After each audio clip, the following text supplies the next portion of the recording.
Mantan Menteri Perdagangan Thomas Trikasi Lembong atau Tom Lembong resmi mengajukan banding atas vonis 4,5 tahun penjara pada perkara korupsi impor gula di Kementerian Perdagangan periode 2015 hingga 2016. Pengajuan banding ini dilakukan melalui pengacara Tom Lembong, Zaid Musyafi ke Pengadilan Negeri Jakarta Pusat. Zaid meyakini banding yang diajukan akan memberikan putusan yang adil untuk Tom yakni pembebasan. Menurut Zaid, putusan hakim terhadap kliennya tak sesuai dengan fakta persidangan.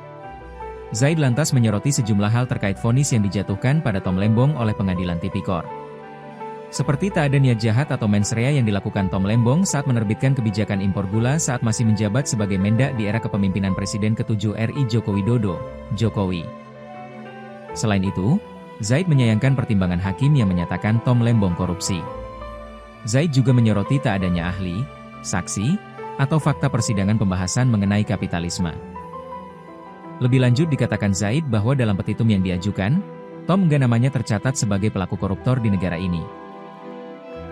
Insya Allah hari ini kami akan resmi memasukkan dokumen pernyataan banding atas putusan Pak Tom Lembong, ya, di mana kita sudah mendengarkan semua pertimbangan majelis hakim dan tentu secara nalar hukum dan didasarkan pada pembuktian fakta persidangan itu banyak yang tidak sesuai. Untuk itu kita akan mengajukan banding. Nah, banding ini ranahnya masih judek faksi atau masih pemeriksaan fakta, makanya kita akan membantah hal-hal apa saja yang dinyatakan oleh hakim dalam vonis. Apa-apa yang menjadi pertimbangan oleh majelis hakim akan kita bantah dalam memori banding ini. Dan secara resmi kita siang ini mengajukan banding atas putusan Pak Tom Lembong.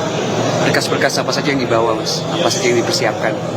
Jadi kalau secara berkas tentu surat kuasa sudah ditandatangani Pak Tom Lembong untuk menyatakan banding, ya kan? Kita akan menyatakan banding. Setelah itu tentu dokumen administratif sesuai kebutuhan di pengadilan sudah kita siapkan dan sudah kita penuhi.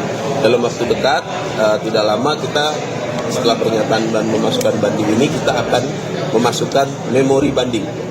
Ya, jadi setelah itu memori banding itu akan kita isi, akan kita tuangkan seluruh kejanggalan-kejanggalan atau pertimbangan-pertimbangan majelis hakim yang tidak sesuai dengan fakta persidangan.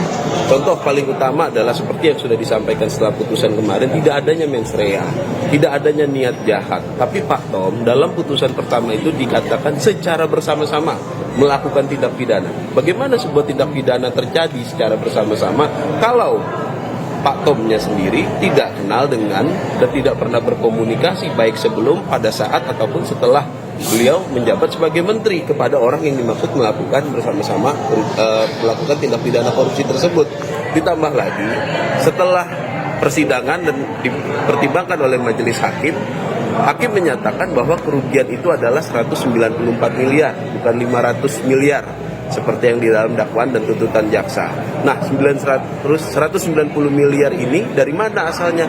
Dari kelebihan bayar PT PPI kepada perusahaan swasta. Pertanyaannya selanjutnya adalah, apakah Pak Tom ini Menteri Perdagangan atau direksi PT PPI? Ataukah Menteri Perdagangan ini adalah pemegang sahamnya PT PPI? PT PPI BUMN, pemegang sahamnya adalah Menteri BUMN, bukan Pak Tom Lembong selaku Mendak. Kenapa jadi kerugian lebih bayar PT PPI terhadap perusahaan swasta gula rafinasi ini ditanggungjawabkan kepada Pak Tom? Apa kausalitasnya? Apa korelasinya? Ini yang sangat kita sayangkan. Bagaimana bisa putusan seperti ini? Begitu. Nah, ditambah lagi 194 itu adalah sifatnya potensial loss, gitu kan? Nah, itu yang menurut kita itu sangat tidak tepat. Makanya kita menempuh upaya hukum banding ini. Berarti sekarang hari ini baru mengajukan aja Bang, yang memorinya belum ini ya Bang? Belum. Jadi hari ini kita resmi menyatakan, mengajukan, nanti keluar akta banding, itu kita sampaikan di hari ini. Nanti setelah kita beberapa hari ke depan, kita akan segera menuntaskan memori banding untuk diajukan kepada pengadilan negeri untuk ditujukan ke pengadilan tinggi nanti. Nanti sedikit aja Bang terkait memori banding Bang. Oke, jadi salah satu poin seperti yang tadi sudah disampaikan ya. Jadi di memori banding ini juga nanti kita tetap petitum kita akan meminta Pak Tom bebas. Sebagaimana sudah disampaikan oleh Pak Ari Supagir kemarin, 1 hari saja Pak Tom itu ditahan, dia akan mengajukan banding. Dia tidak mau namanya tercatat sebagai pelaku koruptor di negara ini.